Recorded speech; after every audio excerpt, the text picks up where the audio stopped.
Thank you so much for clicking on my video. And if you're returning, welcome back to my channel. Today, it is a Sussex style video. So what we're going to talk about is Meghan's outfit in the Clever Blends reel from Instagram. We're also going to talk about date night last night. And then we're also going to talk about that Stephen Colbert questionnaire with Prince Harry. So let's get into it.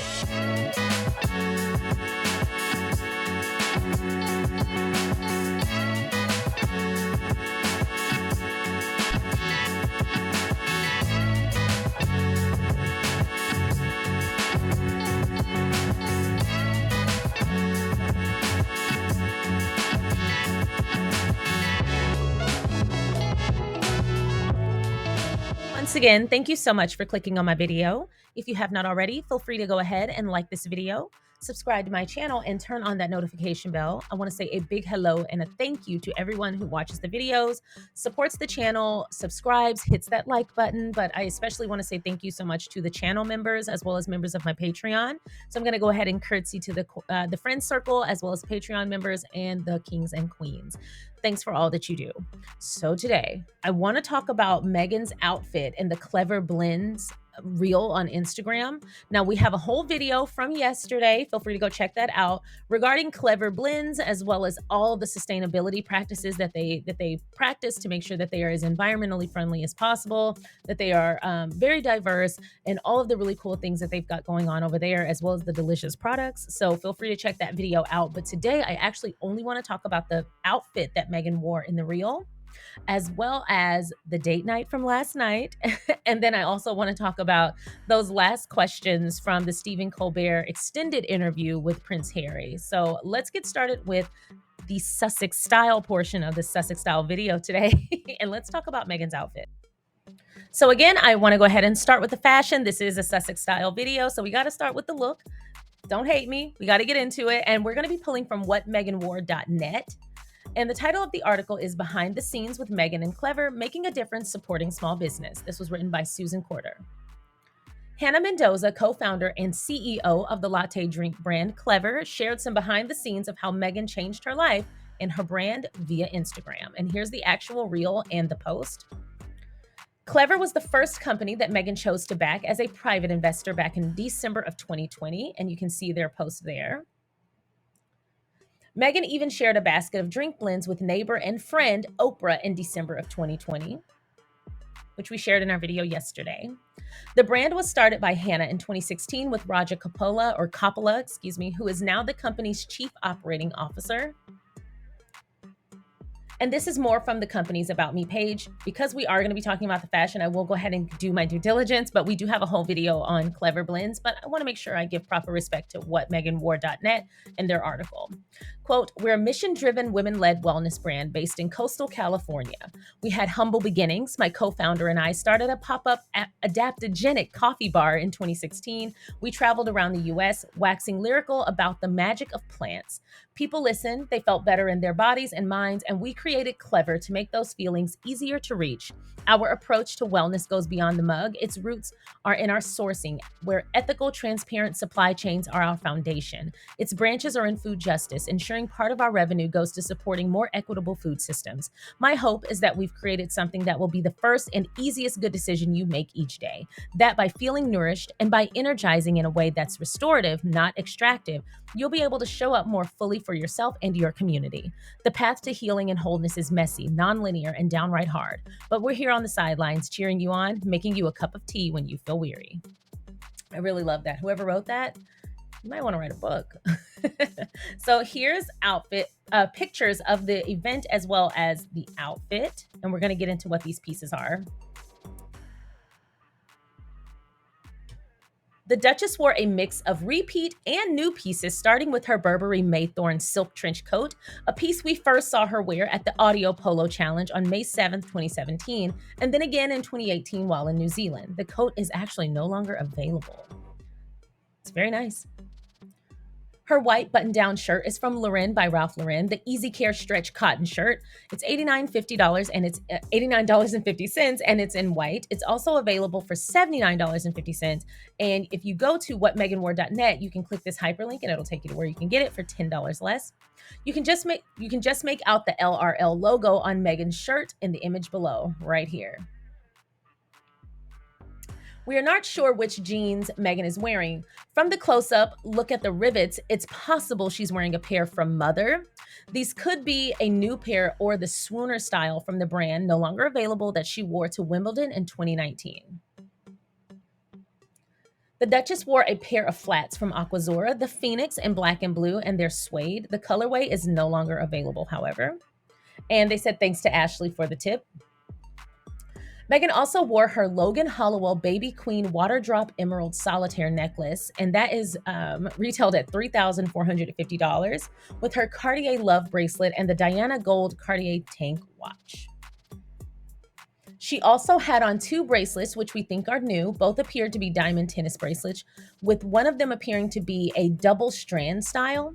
The below images are the best we could come up with for now. There is another shot where we could see it's possible that the one bracelet to the right of her Cartier bracelet is the Jennifer Meyer bezel tennis bracelet she's often worn, or the Bentley and Skinner diamond tennis bracelet from King Charles. A few people were asking about Meghan's dark red berry nail polish. We've seen her wear this shade before in December of 2018 for the British Fashion Awards. I really love that color, by the way. While we don't know the exact brand or the shade Meghan is wearing, we do know she has worn C&D Vinylux in the past from her wedding and on other occasions. And here's a few suggestions, and they have a couple here. And so that was her outfit. What did you guys think? I thought it was a very Meghan outfit, casual, cool, but also very posh and very well fitted. Of course, you know, she believes in tailoring. We have a whole Sussex style video from last week where she talks about just the best thing you can do for your wardrobe is finding a good tailor. And you can find a tailor anywhere for really great prices. I get my clothes tailored at the local dry cleaner when I drop off my husband's work shirts. So he has really long arms and it's really hard to find the correct length for him. So we have to get them almost like 3 inches longer than what he needs and then have them tailored a lot of times. So whenever I do that, I just take my clothes to get them tailored as well. So it's always good to have your exact measurements and get clothes fit to your body. That's how you get this image of like, it hugs, but it's not too tight and it's not too loose. See how it fits just right. She's got room to breathe, but it's also very form-fitting. Very good look. So I was happy to get into this outfit. But now that we've talked about the outfit, let's get into this date night, shall we? Next, I want to talk about Meghan and Harry's date night. And so we're just going to ignore this title and we're going to say Meghan and Harry go out for a night on the town. Prince Harry and Meghan Markle, the Duke and Duchess of Sussex, were all smiles as they stepped out for a night on the town hours after news broke that King Charles had evicted them from Frogmore Cottage. We're going to talk about that. I was going to ignore it, but we're going to talk about it. But let's get through this first. The Duke and Duchess of Sussex were spotted arriving at Hollywood hotspot San Vicente Bungalows, the top eatery for industry power players in Los Angeles, on Tuesday night. So first of all, we're going to start with this. Ma'am, you are killing it. Oh, effortless beauty, class, and just all over poshness. This is style. Right here. This is style. I love the leather pants. Very daring. And I love the length. Wow. This is amazing. I love this whole outfit and I love this coat. Okay, anyway, we might need to do a whole Sussex style video on this outfit. Are y'all interested? Let me know. All right, and so let's look at some of these photos, shall we? So we get this of Meghan walking in with her bodyguard. He looks like Malik Yoga. Hi, Meghan. You look cute, girl. Hey. Okay, that's me being the paparazzi. In exclusive photos obtained by Page Six, the former actress 41 looked elegant in black leather pants, black heels, and a beige cardigan. She complemented the look with a black clutch, while Harry, 38, on the other hand, wore a gray cardigan paired with a blue t-shirt, jeans, and blue shoes. The memoir author was the first one to step out of the car, while Meghan Markle came out after, hiding from the LA rain as a bodyguard held an umbrella open for her. So let's look at some more photos. Hey, Harry. Hey, Meghan. Okay, that's it. Hey, Malik Yoga. The members only club, owned by Jeff Klein, who also runs the famed Sunset Tower Hotel, bans cell phones and photos, so the privacy king couple ensured their meal was a peaceful one. Now, this is something that I hope to see more of. I know that people will be like, but we need to be able to be reached and blah, blah, blah. Yes, honey, go in the bathroom if you need to make a phone call. I prefer restaurants, eateries, event spaces that ban cell phone use. That's actually one of the reasons why I really like Kevin Hart's stand up, like going to see him live, is because I can actually see Kevin Hart talking on stage because there's not someone in front of me with a phone out blocking my view. Like, not only that, but comedy is a little bit different because you only get to hear that punchline once and it's only going to hit the same one time. So you really do need to protect the integrity of the comedy set. But what I'm saying is, I would love to go to more venues, and I prefer venues that ban cell phone use during events, during the production, whatever it is. And the reason is, one, I will be glad when the laws catch up to social media and technology when it comes to voyeurism in public places. Because yes, we're all in public places, but there is just something so tawdry about recording strangers or getting strangers in the background without their knowledge. And I think the first states that are going to catch up to that are these two-party states. Like I live in Florida. You have to get consent from both parties before you can legally record them. So if I see myself in a video online on social media and I'm being recorded and there's audio, then we can actually have some sort of legal grounds to pursue action. That needs to be across the board. I'm sick of walking through a store and being in the background of freaking TikTok videos. Like, could you please go somewhere and record this somewhere else? Or at least make sure that I'm not being recorded. And I'm not even talking about these tawdry ass prank videos that I cannot stand. Y'all need to leave strangers leave strangers alone in public. You do not know what that person is dealing with or going through or how you are coming off to people. Same thing with those people who were doing those quote ghetto tours. Remember, they were taking like people from white suburban areas and taking them to like the inner city neighborhoods and like doing almost like a zoo tour in like open top buses and in cars and things like that. And they were like, here, the black people are playing a basketball game, something that's really important to their community. And they were pranking people in their neighborhoods, and it stopped when one of those kids got shot. And that's what I'm saying, because I'm not saying that was justified by any means. What I'm saying is you do not know the limitations of the person you are picking at. You also do not know what someone is going through, and you could be the last and final straw. And you just put that person as well as yourself in harm's way. It's just not right. Y'all need to stop recording people and pulling your cell phone out at every chance you get. Like, my God, like go somewhere and do it with some tact. Last thing before I gripe, I prefer clubs and event spaces that ban the use of cell phones for one major reason. When I went to the On the Run 2 tour, that's Jay-Z and Beyonce. And at the time, I think DJ Khaled was also there. I was very irritated because the person in front of me had an iPad out, not a cell phone, although a cell phone would have been bad enough, but an iPad, holding it up above their head while also standing and recorded the entire concert. And this was in Orlando. And at that venue at that time, I don't know what they do now, but that arena at the time did not ban that kind of technology or that kind of use of technology during a show. And so everyone in that line behind that couple barely got to see the show because of where we were seated, and the iPad was blocking our view. And then when some man, he was like, ma'am, please put the iPad, like we can't see the show. This is not fair to us. If you want, record by standing in the aisle, but this is unfair. And she was like, I bought my ticket. You can kiss my ass. And like, it's just like, how tacky have people become? So anyway, all about it, Jeff Klein. Smart. I know a lot of people hate going to places where it's like, I can't have my cell phone out. What if an emergency happens? Then go to the bathroom and call 911. I'm pretty sure like rules like that, they don't matter when someone's in an emergency. It's more so that everyone can have a fine dining or fine experience and entertaining experience without having to worry about a phone in their face or a flash or whatever. Anyway, that's my soapbox. Gonna get off of it. However, let's continue with the article. It goes on to say, hours before their outing, news broke that the King Charles, started evicting his son and daughter-in-law from their Windsor, UK home just one day after Harry's memoir, Spare, hit shelves. Now he's offering the house to his brother Andrew. Okay, so let's get a couple of things straight. You can't really evict someone from something that they don't live in. I get like legally and on paper and blah blah reassigning ownership. I hear all of that, sweetie. Don't please put your megaphone down, get off your soapbox. But like realistically though, what sense does it make to announce an eviction when people have been living outside of that domicile for literal years? They could not care any less than they already do now. I can guarantee that. And I'm going to tell you what I personally think it is. Now, I did see someone's tweet regarding removing Harry as counsel, so they removed his domicile. I won't get into that because I don't know how true that is. That was just speculation, but it sounded plausible. What I want to say is that the only news that has been out, especially in the U.S., about this coronation is how bad it's going to be, how no one wants to go, and how there is no entertainment.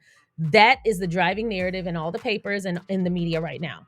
No one wants to go to little coronation, Charlie's little party, and he needs to change the tide. So he knows what two comments or what two names will get people to stop talking about him: Prince Harry and Prince Andrew. People love to hate Andrew and people love to keep up with Harry. And so he put them in a headline together. Well, I'm evicting Prince Harry and I'm giving it to Prince Andrew. Now no one's talking about my bum ass party. Now here's also what I wanted to say about this coronation. Have y'all ever seen Tropic Thunder? Tropic Thunder is a movie about a movie that's doomed from the start. And when they begin shooting the movie, 1 week in, they're already 1 month behind schedule. And it's supposed to be a really ridiculous parody of a really bad movie shooting. And it's very funny. But what I will say is this coronation reminds me of the Tropic Thunder movie within a movie. It's already a crapshoot before it even began. No one wants to go. No one wants to see King Charles be crowned. No one wants to see Camilla get crowned. And if Harry and Meghan aren't going to be there, no one really is interested. They've already found that William and Kate can't hold down anybody's attention. They're boring. They're a snooze fest. They're literally 90-year-old people in 40-something-year-old bodies. No one's even interested in them. They're so boring. Their clothes are boring. Their teeth are boring. Their hair is boring. Even his bald spot is no longer shiny like it once was. Like, it's a crapshoot. No one's interested. And honestly, disinterested is the least of the concern. That's as good as it's going to get because the majority of people aren't disinterested. They outright can't stand the royal family. And when Stephen Colbert and his questionnaire with Prince Harry, when he said, "Get him, Harry," because he's not a big fan of the royal family, I feel like all of us resonated with that. The majority of us resonated with that. I know not everybody, but the majority of us were like, exactly, to hell with the royal family. Here's why.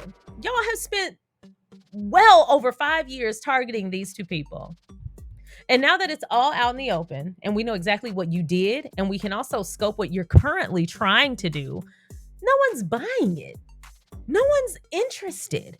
And people are calling out not only the media and their nefarious practices, but the royal family themselves. We're over it. Go find something else to talk about. If you guys want to dump on Andrew because you don't want to talk about this bullshit ass party, then please dump on Andrew. It's the least of what he deserves. But leave Harry out of it. Leave Meghan out of it. They're at home, honey. They're over here partying with Jeff Klein. Like, they don't have time for this, okay? So I just find this whole, like, let's get attention away from how shitty this coronation media coverage is, and let's talk about Harry and Andrew, and let's see if we can get distraction. No, Charles, we still see that nobody want to come to your party. Ain't nobody gonna be there, Charles. So I'm glad they had an amazing date night. It looked like they had a really good time, and they both looked really beautiful, and they looked like they were having a blast. I love this outfit. So I'm going to talk about, maybe I'll talk about this next week. Y'all let me know what y'all want to see. Anyway, next I want to get into the Stephen Colbert extended interview with Prince Harry, where he took the time to ask 15 rapid fire questions. And apparently he asked these questions to everyone. I told you I'm going to start watching The Late Show with Stephen Colbert after this Prince Harry interview because I'd never watched it before, but I really like Stephen Colbert. He is funny. And their chemistry throughout the taping was so funny. I know that Prince Harry is not an actor. That is not something he's interested in, but man, what a miss for Hollywood having someone with a personality like Harry's not being in a buddy comedy. Like, I would love to see the two of them in like some sort of buddy comedy, like Robert Downey Jr. You know how he's got that like wit, that really quick wit. It reminds me so much of Prince Harry, just like that really funny, witty commentary. I loved watching this. I thought it was so entertaining. But anyway, what a great personality on both ends. They were both freaking hilarious. And then the funniest part was that they were making each other laugh. I loved it. So anyway, here's some of the answers to Prince Harry's questions. So question number 1, what is the best sandwich? And Harry said cheese and ham toasty with Dijon mustard on top.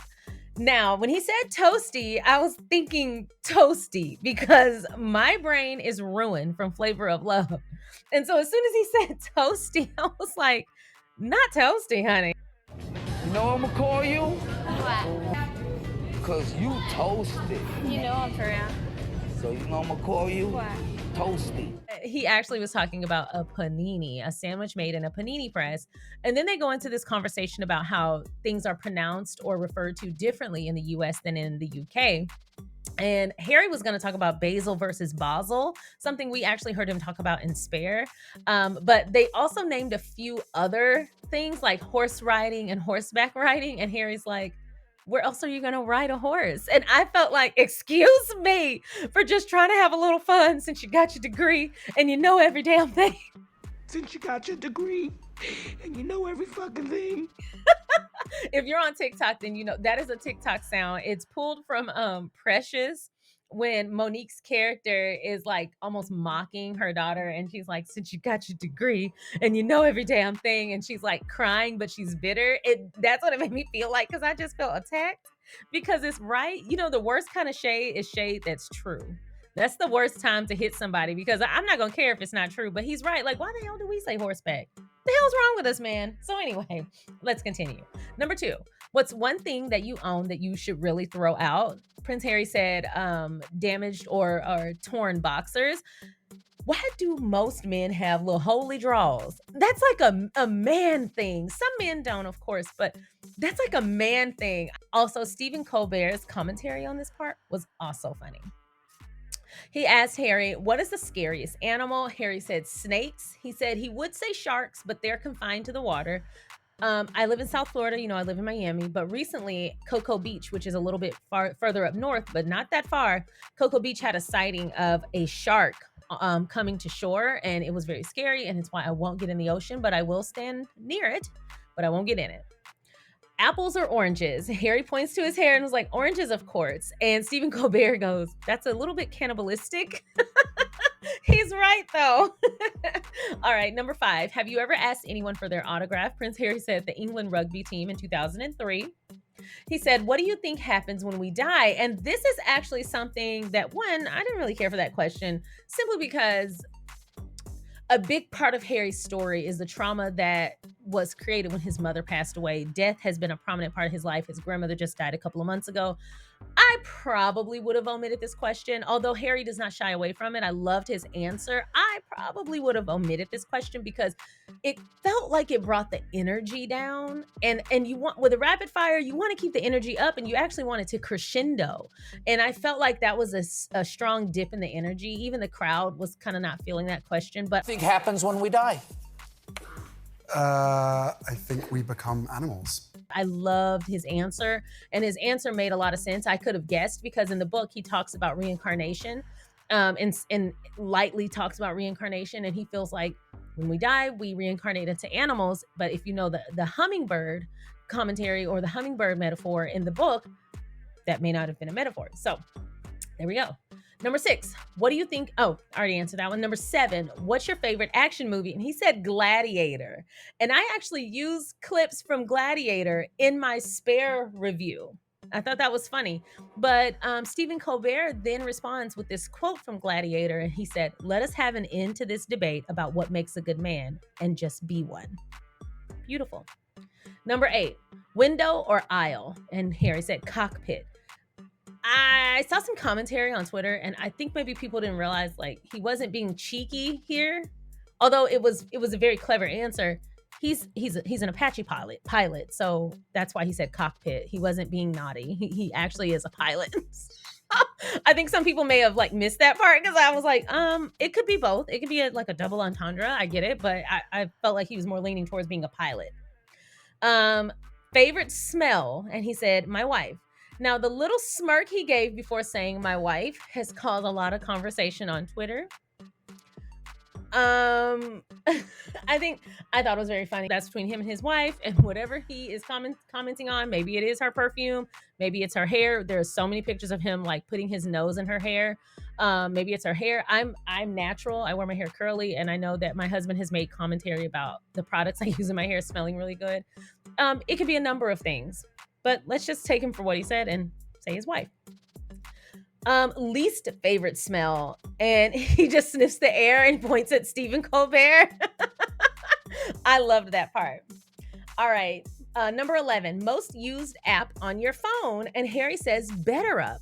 Now, this was the part that I was a little bit like, now, Stephen Colbert, you need to pull your producers aside and say, why the hell did y'all not have some notes about what Harry is currently doing? I mean, just a little bit of data, just a quick Google search, you would have known that Harry is affiliated. He's the chief impact officer of Better Up. But Stephen Colbert had no idea what Better Up was. I thought when he asked him like what is Better Up, he was just giving him the opportunity to talk about it on his platform. But he really did seem genuinely like out of the loop.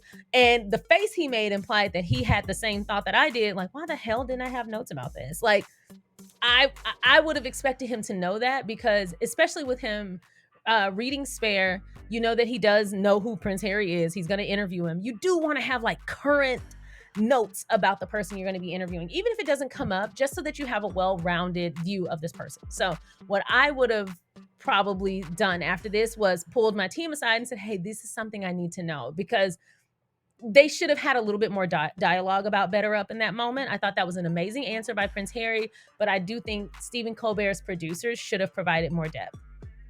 All right, cats or dogs? Now, this part I thought was going to be funny. I thought he was going to just say Guy, because we know how much he loves Guy. But no, they actually have multiple dogs. But he said dogs, duh. And then number 13, you only get one song to listen to for the rest of your life. What is it? His response was Love Gets Sweeter Every Day by Finley Quay. I have never heard that song before, and I listened to it, and it's quite lovely. So I'll share a very, very small clip here so that I don't get beat down by Brother YouTube for copyright. So here's a little quick snippet. Love gets sweeter every day. Your love gets sweeter every day. Your love gets sweeter every day. Once we talk about Love Gets Sweeter Every Day by Finley Quay, Stephen Colbert is like, I'm not acquainted with that song. And then they start joking about Stephen Colbert needing more love in his life. And he was like, I have love in my life. Didn't you meet my wife? And Prince Harry's like, yes, I did. This part is hysterical. I could not stop laughing. That's when Stephen Colbert clearly in on the joke. It's very funny. Both of them are just at their best in this segment. But one of the things that I find to be so funny is that Stephen Colbert takes this opportunity to be like, you know, my wife loves the royal family. Me, not so much. But her, she loves the royal family. She would love nothing more than to go out to dinner with you. And then he said, I read Spare, and the whole time I'm thinking, get them, Harry. I'm reading this book going, get him, Harry. And I don't yeah, mean here we are. that. I don't. Oh my God. I could not believe he said that. And even Harry, like you could tell he was like stifling a big laugh. And he was like, well, now here we are.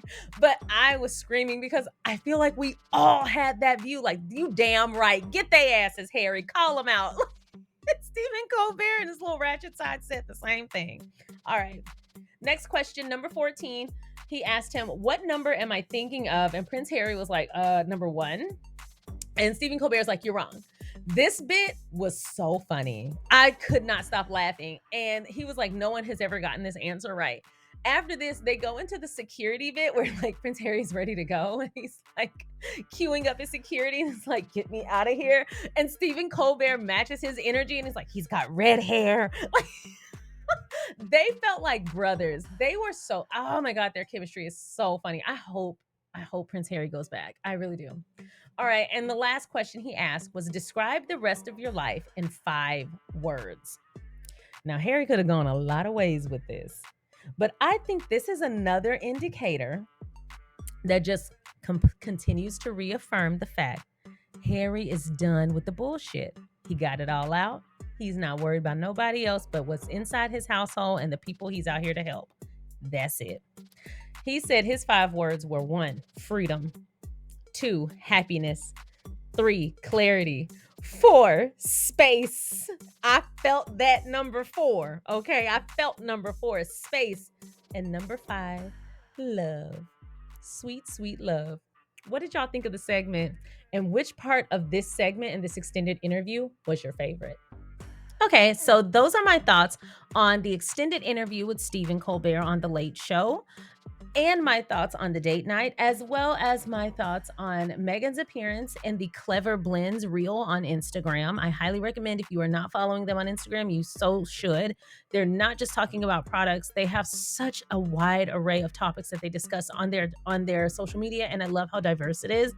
But anyway, I've already learned so much from Clever Blends. I'm so glad to be put on to this amazing brand, and I ordered my starter kit, so I will let y'all know what I think. I also purchased some new latte cups so that I can drink my Clever Blends out of. So I will let y'all know what I think. That'll be on the members channel. But this Stephen Colbert questionnaire had me cracking up because, let me take it back. I went and read more of y'all's tweets, and I know that, a large portion of you think when he was talking about smells, when Harry made that face, a lot of you assumed he was talking about, how can I say this in a nice poontang pie? Oh my God, I'm just joking. That could very well be it. But when I tell you I've been reading tweets for like 5 minutes and my eyes are literally still tearing, y'all are funny. Freaking funny. I'm literally still like crying. So anyway, if you are not on Twitter or Spoutable, please go make an account so that you can read the tweets regarding this interview, this questionnaire, especially the tweets regarding the smell and whatever he was talking about. It's clear he enjoys whatever that smell is. I'm gonna go with her perfume and her hair, so y'all can just keep up the tweets. So anyway, that's all I got on that aspect. Since this is technically a Sussex style video, I am interested in what you think about Meghan's outfit in the Clever Blends reel, as well as her outfit at date night. Which one is your favorite? And do you want me to make a Sussex style video regarding her date night outfit? I really want to, because I love that cardigan, but you let me know. We do have another Sussex style video coming up next Wednesday. If you want me to focus on that outfit, I will. Sounds good to me. Anyway, I want to thank you so much for watching this video, or technically listening to this video. Don't forget, tomorrow we have another live stream. I'm trying to do Monday, Thursday live streams, and we have a wide array of topics that we're going to discuss in that live stream. So I'm really excited about it. But I also want to say thank you so much for supporting the channel. If you have not already, please don't forget to go ahead and like this video and subscribe to the channel. And if you're interested in becoming a member, if you look below this video, you will see a join button. That's probably the most common question I keep getting, and I know my moderators are getting a lot of those questions: how to become a member on YouTube and on Patreon. So you'll look below this video if you're on YouTube, and you will see a join button. Just click that button and then select your membership level. Each of them comes with different perks, so make sure you pick the one that makes the most sense for you, Friend Circle or Royal Court. And then if you want to become a Patreon member, which has a unique experience, they have all the same YouTube videos excluding the member videos, but they also have their own unique Patreon only videos that don't appear on YouTube. So if you use the link in the description box below that says become a Patreon member, it'll take you on over to Patreon. I felt like I should say that because I always get that question and I always mean to say it and I always forget because I get wrapped up in chatting with y'all. So don't be holding me back. No, just kidding. But yeah, if you want to become a member, feel free to go ahead and hit that join button or use the link in the description box below. I also want to say a very special thanks to Lucy Wynn and Lydia Washington. I really, really appreciate both of you for how hard you work when you are moderating. That means the world to me. I really do appreciate it. I know we have the closing scene where it shows thank you moderators and it lists your names, but the two of you especially, you always just go above and beyond, and you definitely keep my live stream really clean, and I really appreciate that. We do get trolls and we do get derangers pretending to be squatties, and you guys have just been killing it, and I just wanted to make sure I said that specifically to Lydia Washington and Lucy Wynn. I adore all my moderators, but the two of you are always here, and you are always making sure to find the little things that even I don't know about, like certain words that can't be said, and you're just really fervent about it. So I can't tell you how much that means to me that you care about my little raggedy old channel. Anywho, thank you so much for watching. If you have not already, don't forget to like and subscribe, and I will see y'all tomorrow for our 6:30 p.m. Eastern live stream. See you there. Bye.